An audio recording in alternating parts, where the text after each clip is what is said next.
Trust is one hell of a trick. It sneaks up on you, makes you feel safe, convinces you the people closest to you are always in your corner. But the truth is, trust makes you blind. You miss the signs, the quiet shifts, the little tells that only look obvious once the damage is already done. I never saw myself as the jealous type. I was not the guy who hovered over his wife's shoulder, checking her phone, second-guessing every glance or laugh. I was steady, confident. We had history, a home, routines that felt like bedrock. Strong, unshakable, or at least that is what I believed, until one photo changed everything. It was pure chance, maybe dumb luck, or maybe life just got tired of watching me play the fool. Her phone was sitting there on the couch, face up, screen still lit. She must have just put it down. I wasn't even trying to snoop, but the light caught my eye, and I looked. It was a picture. At first, it was harmless, just a hotel room. Nice one, too. Clean, soft lighting. Out the window, a city skyline glittered under the night sky. The kind of place people go to slip away, treat themselves, do things they probably shouldn't. But here's the thing, we had never stayed there. I swiped again. Another photo. This one closer. A little table by the window. 2 glasses. A half-empty bottle of champagne. And in the edge of the frame, her hand. The same hand I held every day. Her wedding ring flashing under the lights. I swiped again, and that is when I saw it. There was a mirror, and in that reflection, her and someone else. His back was to the camera, but I didn't need to see his face. I already knew who it was. My chest went hot, like something alive was clawing its way up through me. No denial, no confusion, just anger. Immediate, violent, real. It hit like a punch to the gut and lit a fire that burned straight through me. She was cheating. My wife, the woman I trusted with everything, lying, sneaking around behind my back like I was nothing. And the worst part? It was with him, her ex, the same guy she swore meant nothing, the one she used to laugh about, the one whose name kept popping up a little too often on her phone. I had asked once or twice. She had brushed it off. Just friends, she said. I'll let it go. I should not have. My hand tightened around the phone, so hard I thought I might snap it in two. My heart was pounding so loud it drowned out every logical thought in my head. I wanted to smash it, throw it, watch it explode into pieces the same way she had blown up our life. But I didn't. I made myself breathe.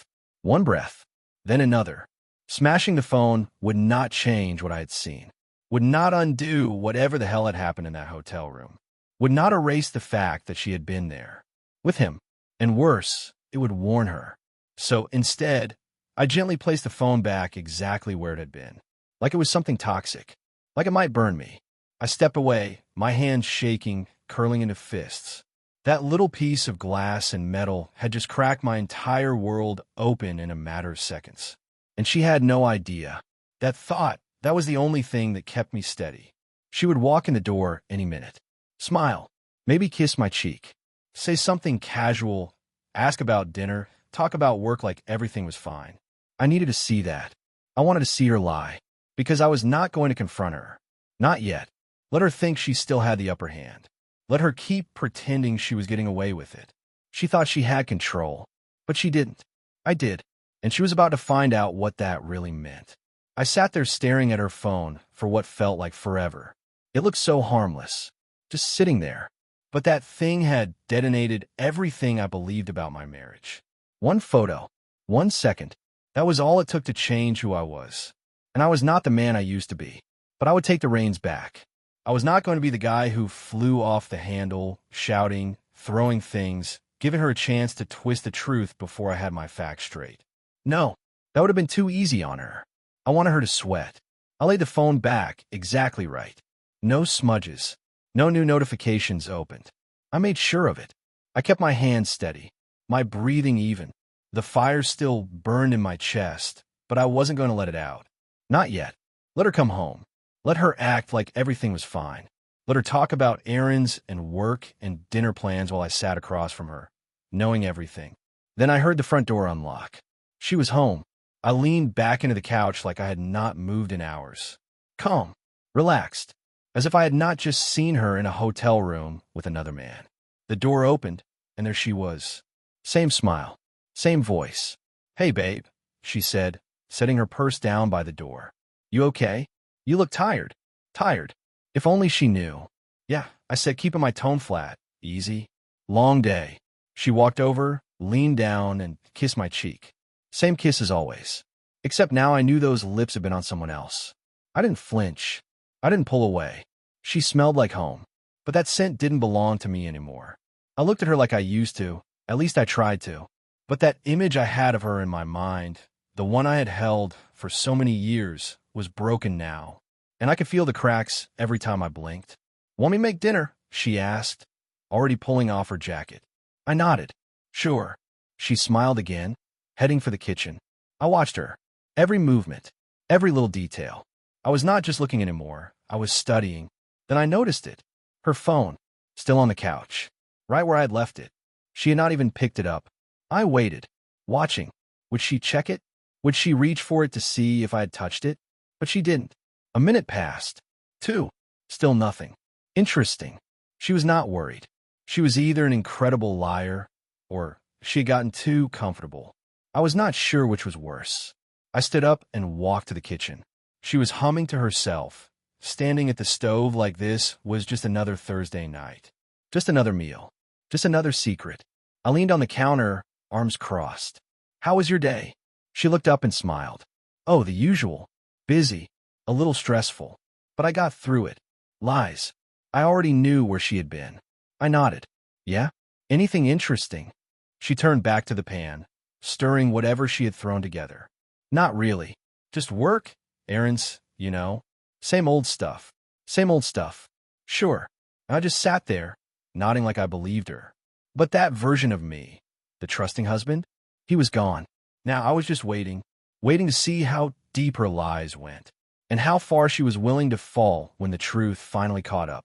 A hotel room, a city we had never stepped foot in together. And him, her ex. I had to lock my jaw to keep the reaction from showing on my face. She had no idea, which meant the power was mine now. I watched her for another moment, standing there at the stove like everything was normal, before I eased away from the counter. "I'm going to take a shower," I said. She gave me a quick glance, nothing more than a passing nod. "All right, dinner will be ready soon." Dinner, just like that, like nothing was wrong. I walked down the hallway to our bedroom and shut the door behind me. The second the latch clicked, I exhaled slow and hard. My hands clenched in a fist at my sides. This was not a simple mistake. This wasn't some slip-up, some moment of weakness she instantly regretted. This was cold, intentional, a betrayal that she'd planned, executed, and hidden right under my nose. And I wasn't going to let her walk away from it untouched. I turned on the shower and let the steam roll in, filling the bathroom like fog. I leaned over the sink, staring into the mirror. Same face, same eyes, but something behind them had changed. I wasn't going to lose it. I wasn't going to shout or cry or punch the wall like some guy who just realized his whole life was a lie. Not me. I was going to make her regret it. Every single choice. It would be on my terms. The water ran hot, nearly scalding, but I just stood there, hands on the tile, letting it hit my back. I didn't move. I didn't think about soap or shampoo. I wasn't in there to get clean. I was in there to calm the storm. Because this is the part where most guys break. They crumble, shout, put their fist through drywall, or storm out without a plan. But I'm not most guys. And she wasn't going to get a meltdown out of me. Not tonight. I let the water pour over me, watching it swirl around my feet and disappear down the drain, along with whatever version of me still believed in her. My mind kept flipping back through the last few months like pages in a book, rereading the chapters I'd skimmed too fast the first time. Late nights, sudden, obsessive attention to her phone, that quiet shift in the way she touched me. Or didn't. How many times had she left this house and ended up in his bed? How many mornings had she kissed me goodbye, knowing damn well where she was really going? My fists pressed into the tile wall as I squeezed my eyes shut, trying to hold back the rage and keep my thoughts sharp. Emotions cloud judgment. I needed clarity, because she thought she was in the clear. She thought I'd never figure it out. She thought she could live 2 lives without consequences. But she was wrong. I shut off the water and stepped out, wrapping a towel around my waist. My movements were calm, steady, too calm, probably, but that was the point. I had control. She didn't. I changed into an old t-shirt and sweatpants, the kind of outfit that said, I'm relaxed, even though every muscle in my body was coiled tight. Out in the living room, the glow of the television lit up the walls. Some drama show she watched religiously, the kind where the characters never stop whispering and cheating on each other. Fitting. She was curled up on the couch, eating dinner like it was any other evening, legs tucked under her, head slightly tilted, totally at ease. Like nothing had happened. That was the part that got to me the most, the ease. The comfort. The lie. I took my time walking over, sat down beside her like I had no idea she'd spent the afternoon in a hotel room with another man. She smiled at me. Feeling better? That voice. That sweet, easy voice. Like it still belonged to someone I trusted. Yeah, I said, my tone flat. Calm. Almost warm. I leaned back into the couch like I always did, watching her tuck herself against the throw pillows. I glanced at the screen. She always liked this show. I watched the colors flicker across her face, every now and then stealing a look at her expression. She looked the same. She looked like my wife. But she wasn't. Not anymore. She leaned into me slightly, just enough for her shoulder to graze mine. A familiar move. Automatic. The kind of closeness you don't even think about after years together. But now I thought about everything. She had no idea. That was my favorite part. How's work been lately? I asked, keeping my voice level. She let out a breath, shaking her head. Honestly, exhausting. It never slows down. I feel like I'm constantly putting out fires. Yeah, I bet. Maybe you should take some time off. I offered, almost like I meant it. She gave me a little laugh. I wish. But you know how it is. Oh, I knew. She had already taken some time off. She just hadn't spent it with me. She reached for the remote and paused the show, turning her head to face me. You're kind of quiet tonight, she said softly. I felt her eyes on me, searching, not suspicious yet, but curious. Like maybe something felt different, but she could not put her finger on it. I gave her a small smile, tired looking on purpose. Just thinking. She tilted her head. About what? I could have said anything, work, bills, sports, something stupid to steer her off track. But I let my eyes settle on her just a second longer than usual. Nothing important, I said. She hesitated, just a beat too long. Then she smiled again, like it was enough. Leaned in and kissed my cheek, gentle, the way she always did when she wanted to comfort me. You worry too much, she whispered. I smiled. Yeah, guess I do. And I let her believe that was the end of it. Let her think she had soothed whatever was bothering me. But inside, I was already 10 steps ahead. I was tracking her patterns, watching her reactions, reading every flicker of emotion on her face. The next time she saw him, I would know. The next time she looked me in the eye and told me some story about where she had been, I would already have the truth in my back pocket. Because this time, I was not going to be caught off guard. I did not sleep that night. Not a second. I laid there beside her, still as stone, eyes closed, breathing slow, letting her think I had drifted off the way I always did. She slept like a rock, curled into her pillow, her breathing deep and calm, like she had not just sold out everything we had built for a few cheap nights in some hotel room with her past. I stared up at the ceiling, my hands folded over my chest, my fingers twitching every now and then, holding back the urge to say something, do something. But I didn't. She didn't deserve a blow-up. She didn't deserve screaming or tears. She deserved out. She deserved to live in it, to carry it with her like a shadow. I wanted her to wake up every day wondering, does he know? Has he figured out? Is today the day it all falls apart? So I let the night stretch on, and I let my hatred settle into something colder, sharper, because the time for guessing was over. Now, it was my turn to play the game, and I don't lose. She was not going to get rage. Not yelling, not broken glass or slammed doors. What she was going to get was far worse. By the time the sun came up, I had made my decision. I felt her shift next to me before I even opened my eyes. The mattress dipped as she sat up. She stretched, let out a little sigh, the same one I had heard every morning for years. She always got up before me, tiptoeing around so she wouldn't wake me. This morning, I made sure to stay still. I listened differently now. Every sound she made, every quiet step, Every drawer she opened, it all meant something new. I wasn't just hearing her. I was collecting evidence. The faucet ran in the bathroom. Cabinets opened and shut. Her daily routine, unchanged. But everything had changed for me. When she came back out, I heard her picking through her clothes, getting ready like it was just another normal day. Then her phone buzzed. Just once. I kept my breathing steady, chest rising, falling slow. I didn't move. Then I heard it, the tap of her screen. Quick, quiet, intentional. Was she messaging him? Setting up their next lie? I almost rolled over and said something right then, but I didn't.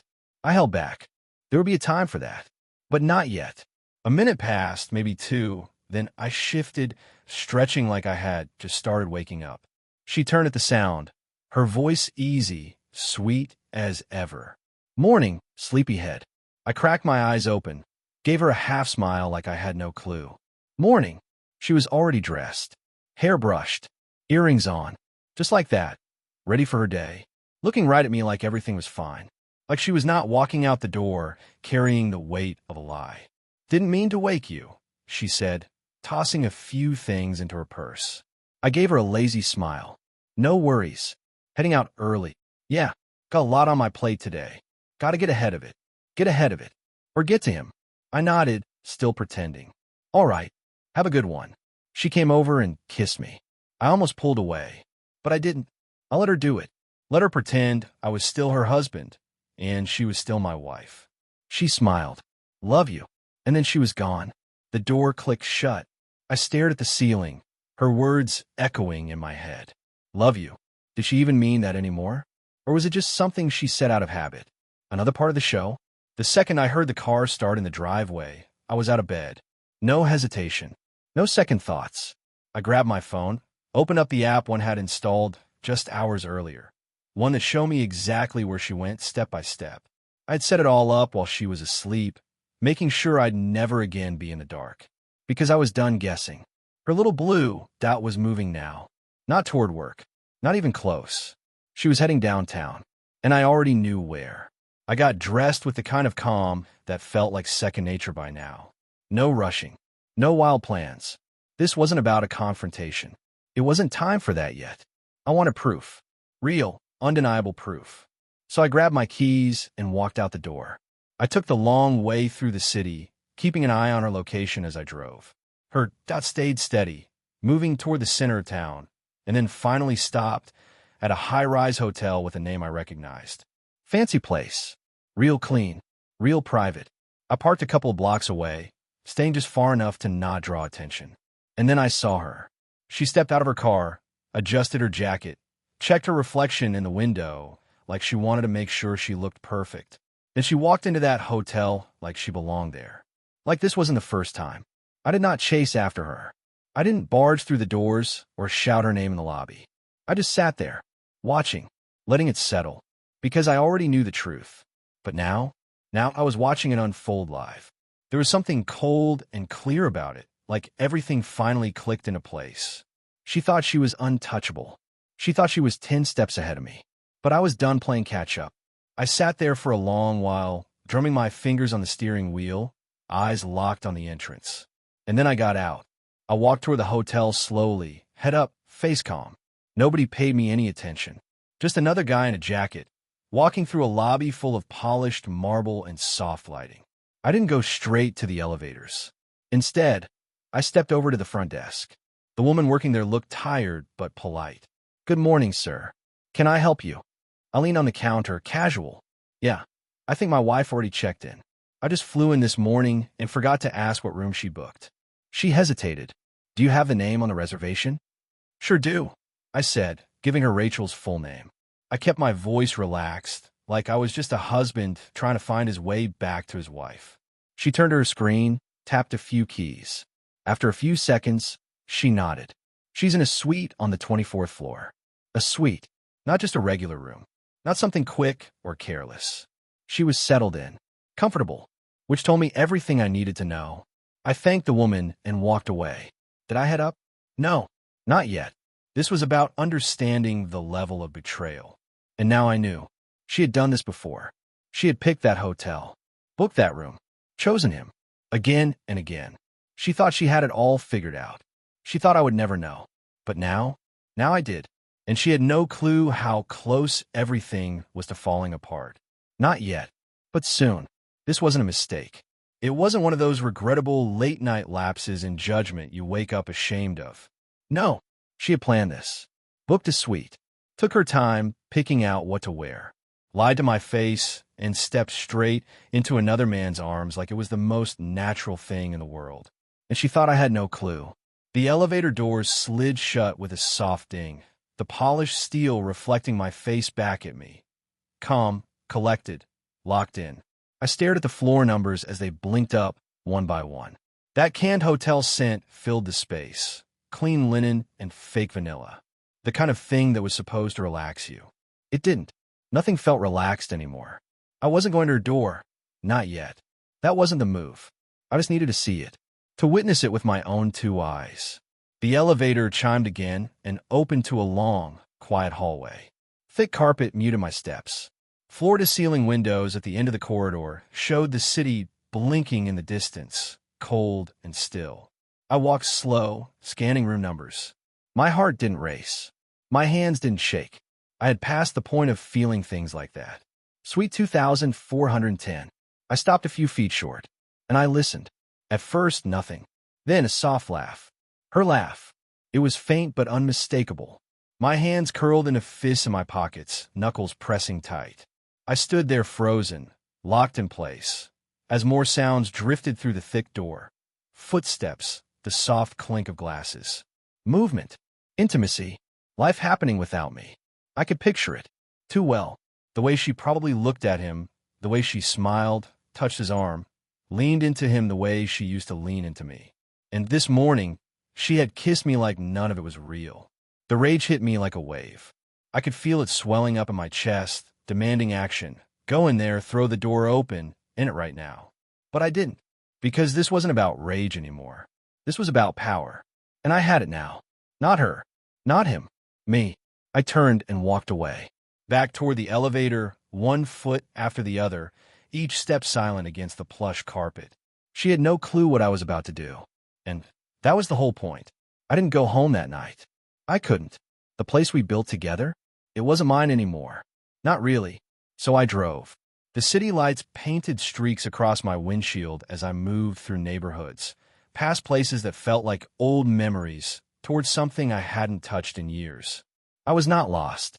I knew exactly where I was going. I pulled into the lot and sat for a minute, watching the lights in the window. Then I got out and walked up the steps, slow, steady. I knocked once. The door opened, and I was staring at a face I hadn't seen in a long, long time. Ryan. He looked older, rougher, but that smirk of his hadn't changed. "Well, I'll be damned," he said. "Didn't expect to see you on my doorstep." I nodded once. "Got a proposition for you." He stepped aside without saying a word. I walked into the apartment, the smell of old beer and smoke greeting me like an old friend I wasn't sure I wanted to see. The place hadn't changed. It was all still there, dusty blinds, busted floor tiles, a pile of takeout boxes on the table. This wasn't the kind of place I belonged anymore. But tonight, it felt like exactly where I needed to be. Ryan leaned against the counter, arms crossed. "So what's this about?" I pulled out my phone and brought up the photo. The one from her phone. I turned it toward him. He whistled low, face going serious. "Damn, that's cold. I was not here for sympathy. I need to know who he is, where he works, what his schedule looks like." He looked up at me. "You don't already know?" "I've got a strong guess," I said. "But I need proof. I want to be sure." He nodded slowly, dragging a hand over his jaw. "All right. Yeah, I can do that. Give me a few days." "How long exactly?" "Depends how careful this guy is," he said. "Could be quick. Could take a little digging." He paused, looking me over. "You planning something?" I met his eyes. "Yeah." He smirked. "Messy or clean?" "For now, clean." He chuckled. "Still the same guy. Always thinking 2 steps ahead." I didn't respond. He went to the fridge, grabbed a beer, cracked it open, and took a sip. "I'll put a couple of my guys on it," he said. "You'll have what you need." He set the bottle down, his tone shifting just a bit. "But you gotta tell me, man. Why go through all this trouble? Why not just walk up and call her out?" I looked at the floor, then back at him. "Because she thinks she's winning," I said. Ryan gave a slow nod, eyes narrowing with understanding. And you want her to feel it first. I didn't say a word. He already knew. I stayed for a little while, just long enough to give him the details he needed, then left without saying goodbye. I got back in my truck, engine low and smooth, and drove again. Not aimlessly, not wandering. I had a destination. I had a plan. And she had no idea that her time was almost up. I needed to cool off, let all that heat inside me settle into something useful, something I could work with. So I ended up back where it started, parked down the block from the hotel. It was late now, way past midnight. The streets were quiet, just the soft buzz of street lamps and the occasional headlights sweeping by. I sat there with the engine off, staring up at that glass building. Up at the floor, I knew she was on. Up at the window, I had seen her standing near before. She was in there, with him, and I wondered, while she laughed, while she kissed him, while she lay in his bed, did she ever think about me? Did she ever picture my face just for a second? Did even the smallest flicker of guilt pass through her mind? Or had I just become background noise in her new life? I pressed my hands against the steering wheel, knuckles aching with the pressure. But it did not matter anymore. This was not about heartbreak. This was about control.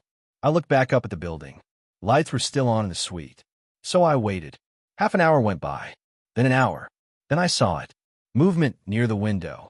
A silhouette. Then another. And there she was, wrapped in a hotel robe, hair still damp from a shower, her skin glowing in the light like nothing in the world could touch her. She was laughing. With him. I stared for a long time. Then, with no hesitation, I turned the key and started the truck. I drove away, not because I was letting it go, but because something had just clicked into place. She was not going to walk away from this like nothing ever happened. No, when I was done, she was going to crawl. I pulled into our driveway just as the sun was breaking through the trees. The house was quiet. Still, she was not home yet. I stepped inside and shut the door behind me. Every sound felt louder in the silence. The living room, the hallway, our bedroom, all just like we left them, all just as fake as she had become. I stood in front of the dresser, staring at the photo from our wedding day, the one in the silver frame she had picked out. We looked so happy. We looked real. Now it felt like I was looking at strangers. I flipped the frame over, face down, and walked out of the room. 2 hours later, she came home. She moved through the door like she always did, set her purse down, stretched her arms over her head like she had just gotten up from a long nap. Comfortable, effortless, like she hadn't spent the night wrapped up in another man's sheets. I was at the kitchen table, coffee in hand, scrolling through nothing on my phone. "Morning," she said, yawning. "You're up early." I looked up with a smile that didn't quite reach my eyes. Yeah, could not sleep. She came over, leaned down, and kissed the side of my head. "I missed you." Those words were like poison, but I kept my face calm. "Yeah." She nodded, walking to the fridge. "Of course. You know I hate sleeping alone." I had to bite the inside of my cheek to keep from laughing. I watched her move through the kitchen like nothing had changed, like she was still the person she pretended to be. Opening the fridge, pouring juice, stretching her arms again, this time like she was shaking off sleep instead of guilt. She thought she was getting away with it. She thought I had no idea. She had no clue I had already been 10 steps ahead of her. Because this was not just about finding out the truth. This was about what I was going to do with it. I studied her face as she leaned against the counter, scrolling through her phone with one hand, sipping her drink with the other. She looked completely at ease. That was all I needed to know. This was not her first time. Maybe it had been him all along. Or maybe there had been others. Honestly, at that point, it did not matter. What mattered was the reason, and I finally understood it. She did it because she could, because I had made it too easy, because she never thought I would catch on. I kept watching her, wondering if she was texting him right now, maybe setting up the next lie, the next trip, the next afternoon she would come home pretending to be tired from errands. She had no idea the clock had already started ticking. She had no idea her world was already on fire. She just hadn't smelled the smoke yet. "You working from home today?" she asked, glancing over at me. "Yeah," I said, nodding. "Got some stuff to catch up on." She smiled like she cared. "Same here. Gonna be a long day." "Sure. Long day of lies. Long day of pretending to be a wife. She walked past me, set her phone down on the counter, and started going through the cabinets. She was so relaxed, so unaware. I stared at that phone. My pulse didn't quicken. My hands did not shake, because I had already been in that phone. I had already seen what I needed to see. She thought she was careful, and maybe she was. She deleted things. She kept her messages clean. She thought she was slick, but she had no idea I had been pulling from her cloud backup the entire time. She had no idea I had mirrored her phone of mine. Every message she thought was gone, I already had it. Every photo, every plan, every line of sweet nothing she whispered to that man behind my back, right there in my hands. I had not said a word. Not yet. I was waiting for the right moment. Because this was not just about catching her. It was about unraveling her, one quiet thread at a time. And as I sipped my coffee and watched her move through the kitchen, her phone buzzed. That sound? It was the sound of another nail in her coffin. She glanced at her phone and smiled, that subtle kind of smile people make when they think nobody's watching. Then her thumbs moved quickly across the screen, tapping something out before she set it back down and walked away. I didn't flinch, didn't raise an eyebrow, but inside, I was already grinning. The message that changed everything. As soon as she was out of sight, I picked up my own phone, opened the Mirror app one had installed, and refreshed the backup. And there it was, fresh, recent, undeniable. A string of messages that said everything I already knew, but this time in her own words. Miss you already. Same. Last night was incredible. Wish we didn't have to sneak around. We'll figure something out. What about next week? Could be tough, but I'll find a way. You're worth the risk. I stared at those words for a long time. Not in shock, not in disbelief, just quiet understanding. There it was, the truth I already knew in my gut, now spelled out clear as day. She was not done. She was still making plans, still building on the lie, still texting him like she had all the time in the world to keep fooling me. And she had no idea I was reading every word. Keeping the mask on, I locked my phone and set it down just as she came back into the room. She smiled at me again, completely unbothered, completely fake. Want to make lunch later? I looked up and smiled, easy and calm. Yeah, that'd be nice. She nodded and wandered off, humming to herself. She thought she was winning. That was the beauty of it. I was not going to confront her yet. Not today. I was going to let her think everything was fine. Let her keep texting him, planning her next secret meetup, thinking she had me wrapped around her finger. The longer she kept lying, the deeper she'd sink. And when I pulled the rug out from under her, she wouldn't just fall, she'd crash and burn. Because I wasn't just planning to leave. I was planning to take everything with me, setting the stage. The rest of the day moved along slow and smooth, for her, anyway.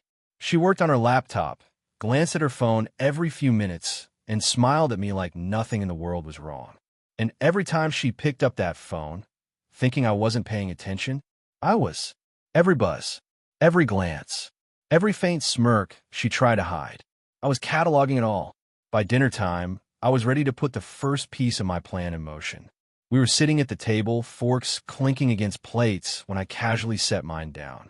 Hey, I said, wiping my mouth with a napkin, keeping my tone light. I've been thinking, we should go somewhere. She looked up. Go somewhere. Yeah, I nodded. Just us. Take a little trip. Get away for a few days. It's been a while. And there it was, that flicker of panic in her eyes. The one she tried to cover by smiling. The wheels started turning in her head immediately. Because she cannot say yes. Not without blowing up whatever she had already planned with him. So she blinked, stalled for a second, and then gave me a soft, apologetic smile. I'd love to, babe, but work's nuts right now, she said. Maybe later this summer? A perfect excuse. The kind that would have worked once. But now it was just another nail in the coffin. I smiled back, just as gently. Yeah, sure, we'll figure it out. And just like that, she relaxed. That smile of relief, the way she exhaled, the way her shoulders dropped, that was her second mistake. Because I knew what day she was planning to see him next. I knew where. I knew when.